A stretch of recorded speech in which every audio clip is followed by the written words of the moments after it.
Wala na, may edad na ako.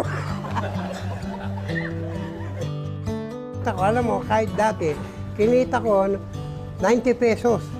Pero mga pisan, nanalo kami, porsyento ko 90 pesos. Ganun lang ang pinakamalaki ng araw.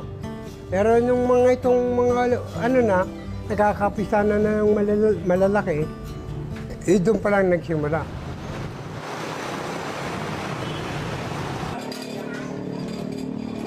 Ang pangalan nito, dito lagi ako nagpupunta, dito sa St. Martin, dito sa Dao. Dito lagi ako nagbibilyar dito pagka nandito ako sa Pampanga.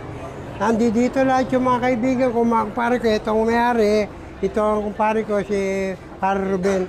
At tuwing umaga, dito ako naglalaro. Nagkakilala kami ni Parang Efren since 1990s.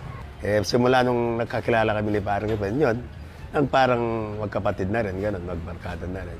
Parang si Parang Efren, parang hindi mo niya pinapakilala yung sarili na siya. Siya si Efren Bata, gano'n siya. Very humble siya, gano'n siya.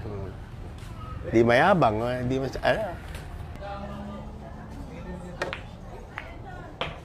Kaya ako nagustuhan, wala akong ibang malaro. At saka doon ako, kumikita na rin doon sa pagbibilyar. Biro mo, wala